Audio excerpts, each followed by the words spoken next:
Welcome to USA Green Card Approved, your trusted guide to U.S. immigration success. Looking to get a U.S. green card?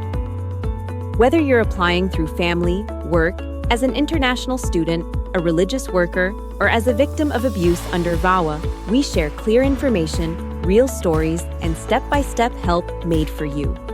We simplify the process and equip you with information approval of your green card. Subscribe now. Your journey starts here. Hi, imagine becoming a permanent resident of the United States within about 7 months. That sounds great. That sounds wonderful. Well, that happened to one of my clients, and I'm going to show you how we achieved that through the EB-1A green card pathway. Welcome to my channel, US Green Card Approved, a channel that provides immigration information for your transformation. My name is Gertrude Onoha. I am an immigration attorney. I'm licensed from the state of New York, and I service clients within and outside the United States. Today, I will be giving you an overview of this beautiful, wonderful, and amazing pathway to becoming a U.S. permanent resident. This pathway is the EB-1A green card pathway.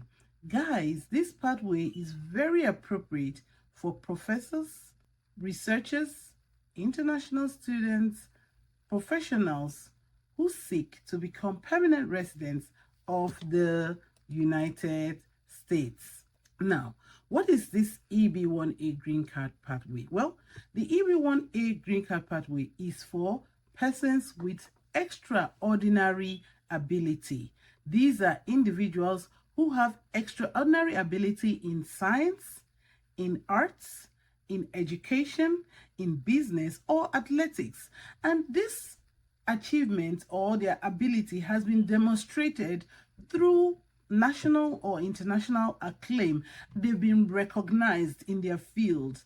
They have achieved a lot, and this can be demonstrated in different ways. So it's very important that you understand that the EB-1A is for people who have really gotten to the top of their field and they are great achievers. Okay, now in order to establish a case and in order to be eligible for the green card, you have to show 3 things. Number 1, you have to show that you are a person of extraordinary ability. Number 2, you have to show that you are coming to the US to continue to work in your field of expertise. And number 3, you have to show that your work will substantially benefit the United States. Those are the 3 things that you need to show in order to be eligible for the EB-1A green card. Now, I'm going to go back to explain extraordinary ability, the first one. So you have to show that you are a person has extraordinary ability. And how do you show that? You can show that through a one-time achievement, and that could be through a major international recognized award that you have received. It has to be a major award. It has to be renowned. It has to be world class. And that could be something like an Oscar award. It could be like an Olympic award. It could also be maybe like a really big award in the area of like maybe cancer research, you know, or even a Nobel Prize. And now somebody is like, who gets to have a Nobel Prize in their lifetime? Well, the truth is that if you don't have this one-time award, the law does provide for an alternative pathway, and that alternative pathway, I'm going to be talking about this. So all you need for the alternative pathway is to show 3 out of 10 things that's mentioned in the regulations, and I'll go over them. The first one is to show that you have received a lesser nationally or internationally recognized prize or award for excellence. 2, you could show that you are a member of an association that requires outstanding achievements of their members. You could also show published material about you in professional or major trade publications. You could show participation as a judge of the work of others, whether you did it individually or in a panel. You could also show original contribution of major significance in your field. Please mark the words of the regulations. These words are not redundant. They are not redundant. They are very specific and they have to be proved. Number 6, you could also show authorship of scholarly articles in professional journals or major media.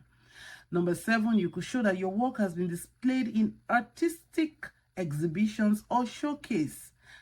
And then number 8, you could show that you have performed a leading or critical role for distinguished organization. Number 9, you can show that you've commanded high salary or remuneration compared to others in the field.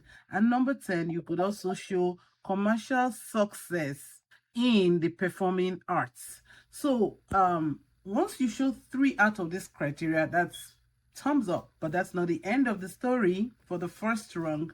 You now have to move to show that holistically, that is the second tier argument, when your credentials are brought together, when everything is put together, your evidence, you can show that you are at the top of your field. You form the cream de la cream of your field. You are among those that are like the 1%, the top achievers in your field. So holistically, there will be this assessment to show that indeed this individual's credentials, his documentations prove that he is a big achiever, he is extraordinary, he is among the top achievers in his field, or that he is the 1% class of achievers in his field of expertise. Now, once that assessment is done and you have, that means, and they are happy with it, they will give you a check plus for the first requirement. That means you are indeed a person of extraordinary ability. Guys,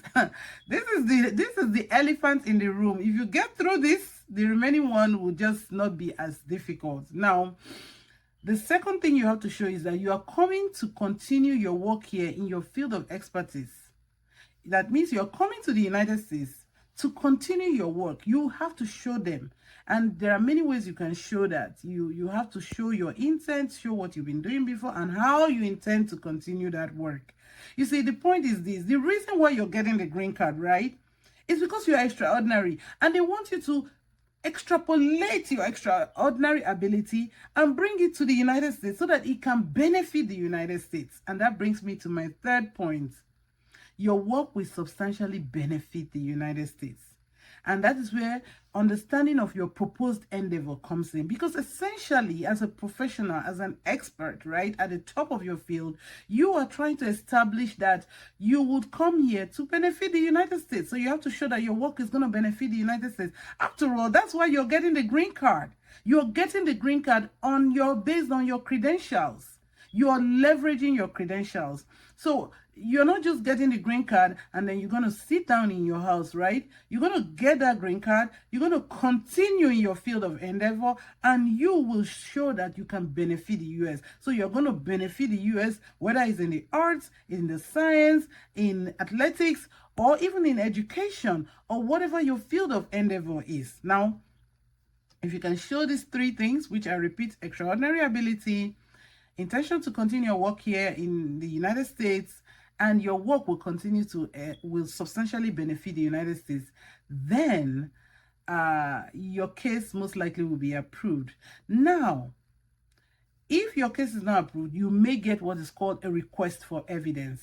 What is a request for evidence? A request for evidence is just a request by USCIS asking for further clarifications or additional evidence to prove your case. I like to say that a request for evidence is a second bite on the cherry. Listen, if you don't give them that document or those things they're asking for, if you don't clarify those issues, depending on what they're asking you for, most likely you will receive a notice of intent to deny or even a denial. Now, if your case is denied, that is the end of the road. Of course, you can always reapply or you can appeal. Once the EB-1A is approved, that's beautiful, that's beautiful, that's beautiful. You can now proceed to make your application for your green card. Now, some persons have had to do what is called concurrent filing, a situation where you do the EB-1A application with the forms and everything and the evidence, and then you also fill out the green card application, and then you join everything together and you submit in one packet, paying all the filing fees. That is concurrent filing.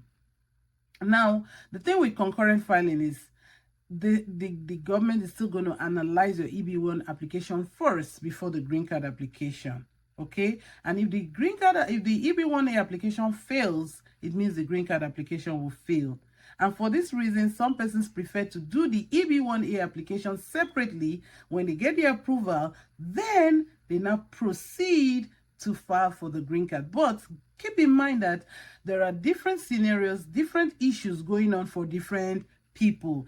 If your status is about to expire, then filing the green card might be important to you. Concurrent filing might be important. In fact, that's some of the reasons that make EB-1A attractive, because green card is available. Do you understand? So everybody's case is different. You need to know what serves you and what's going to work for you.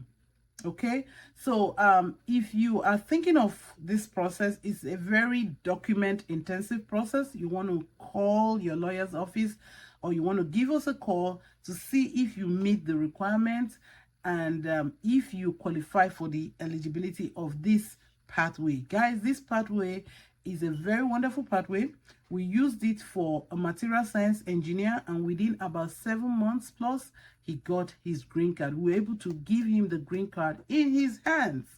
We've also used it for an urban and regional planning expert. We've also used it for a mechanical engineer. Guys, the EB-1A pathway is a beautiful pathway that can really get you to the green card finish line in a very fast way if you can really make sure you put a good case together. Another thing that can really accelerate the process for you is if you engage premium processing. So premium processing is a system where the government can adjudicate your case faster than other cases, but you'd have to pay a huge filing fee. You can go to the government website and find out how much is being charged. As of today, when this video is being made, the filing fee is somewhere around 2,805.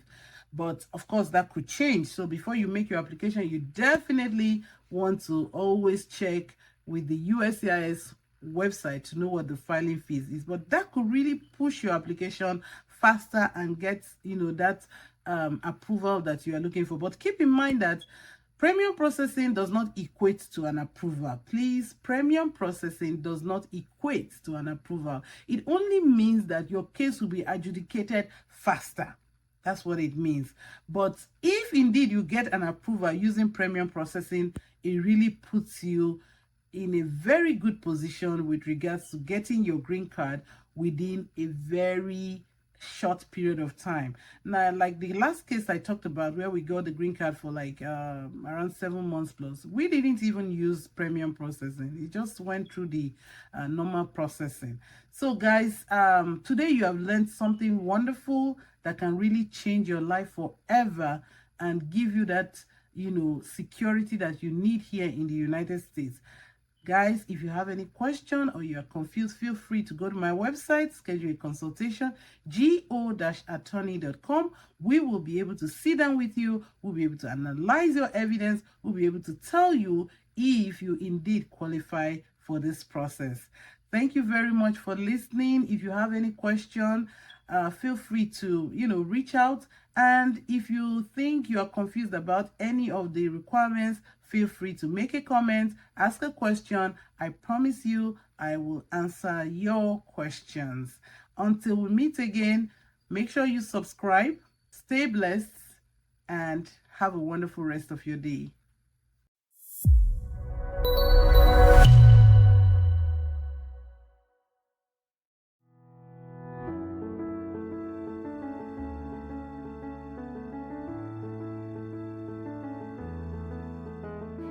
I hope you found valuable information today.